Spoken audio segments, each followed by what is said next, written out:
시대의 흐름에 맞춰 여러 가지 갈래 마케팅을 진행하면 그중 어느 하나가 성공해 대중의 관심을 받는다. 무모한 이야기일지라도 모르지만 그만큼 요즘 마케팅의 채널과 대성이 너무나 다양해졌다는 뜻이기도 하다. 확실히 5년 전 한 코는 인플루언서였다. 요즘 인플루언서는 1인 기업에 버금가는 영향력을 미친다. 나는 인스타그램이 뭔지도 몰랐지만 그 위력을 실감한 후에는 인스타그램을 시작해 열심히 사진을 올리고 다른 사람들이 무슨 사진을 올리는지도 관찰한다. 지금은 나 스스로를 인플루언서가 되어 나의 브랜드를 알리려고 노력하고 있다. 식당이 맛으로 승부를 보는 사업이라고 생각한다면 그 사람은 기본이 안 된 사람이다. 식당이 맛있다는 것은 기본이다. 그리고 맛있다, 맛없다라는 것도 여러 가지 조건에 따라 달라진다. 가격 대비 만족도가 다르고 세대별 만족도도 다르다.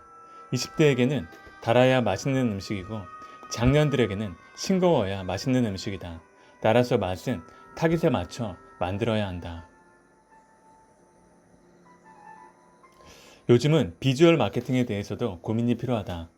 즉, 맛있는 것 못지않게 맛있어 보이는 것이 중요하다. 소비자가 음식을 보고 사진을 찍고 쉽게 해야 한다. 그것이 SNS에 퍼지면서 새로운 소비자를 만들기 때문이다. 고객들의 민감도를 잘 살펴야 한다. 라면을 팔면서 유럽 스타일로 인테리어를 꾸미고 화려한 식기를 쓰면 오히려 소비자의 비아냥을 들을 수도 있다. 음식에 적합하면서도 소비자가 지불하는 비용보다는 30% 정도 조금 더 맛있게, 더 행복하게 느낄 수 있는 오감의 만족도를 연구하고 이를 갖추도록 노력해야 한다. 브랜드 기획자라면 브랜드 자체를 하나의 유기체로 여기고 시야를 넓혀 360도로 보아야 한다. 하나를 목표로 앞만 보고 달리는 것에 집중하는 것이 아니라 360도로 시선을 넓혀 A부터 Z까지 신경 써야 한다. 브랜드를 기획하고 경영하는 일은 완전히 올 어라운드 플레이어가 되어야 함을 의미한다. 아무리 맛있는 메뉴를 개발한다 해도 식자재 비용을 맞추지 못하면 허사다. 재료를 많이 써야 맛있는 메뉴라면 식자재 호환에 대해서도 고민해야 한다. 이렇듯 식당 운영은 화학, 과학, 수학, 예체능이 다 들어있는 종합 예술이다. 따로따로 선수를 쓰는 것은 불가능하니 나 스스로가 종합적으로 기획하고 운영하는 플레이어가 되어야 한다. 계절 밥상을 만들었으니 비슷한 콘셉트의 한식 뷔페는 다시 만들지 못한다. 만약 비슷한 콘셉트로 한식 뷔페를 만든다면 사람들은 노희영이 CJ에서 계절 밥상으로 연습하고 나와서 비슷한 걸 만드네 라고 할 것이다. 새로운 만두 브랜드를 만든다고 해도 좋게 봐주지 않을 것이다. 하지만 다른 사람들의 평가보다 더 중요한 것이 있다. 바로 내 자존심이다. 나 스스로에게 당당하고 싶다. 그래서 나와의 싸움에서 지지 않기 위해 상품을 기획할 때마다 늘 새롭고 더 나은 것을 찾는다. 사람들이 음식점을 찾는 이유는 맛있는 음식을 먹기 위해서다. 음식점을 하는 사람이라면 소비자들이 기대하는 것 이상의 맛을 제공해야 한다고 생각한다. 다른 제품도 마찬가지다. 늘 사람들의 예상을 뛰어넘어야 한다. 이게 바로 나의 브랜딩 철학이다. 그래서 이 정도 돼지고기면 충분히 맛있지 않아? 그렇게까지 고기를 찾아다닐 필요 있어. 라는 말들을 무시했다. 내가 원한 것은 적당한 맛이 아니었다. 사람들을 놀라게 할 최고의 맛이었다.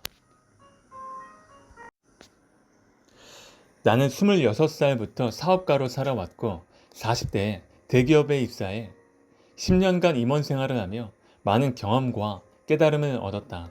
기업에서 일할 때는 누구보다 더 열심히 브랜드를 만들었고 오너보다 더 오너처럼 회사를 생각하며 일했다.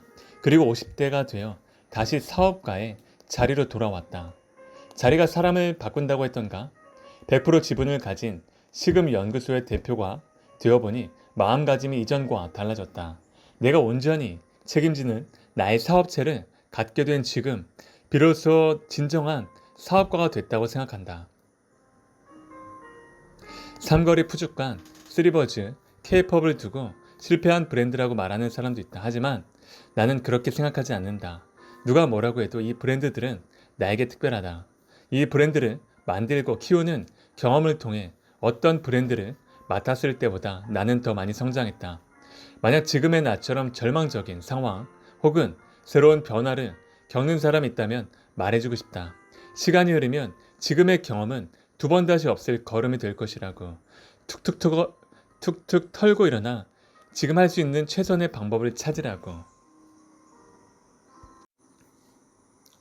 만약 동업을 생각하는 사람이라면 자신이 완벽하고 모든 걸 다 할 수 있다는 생각을 버려야 한다. 혼자서도 다 할 수 있다고 생각한다면 동업은 불가능하고 동업자를 존중할 수 없다.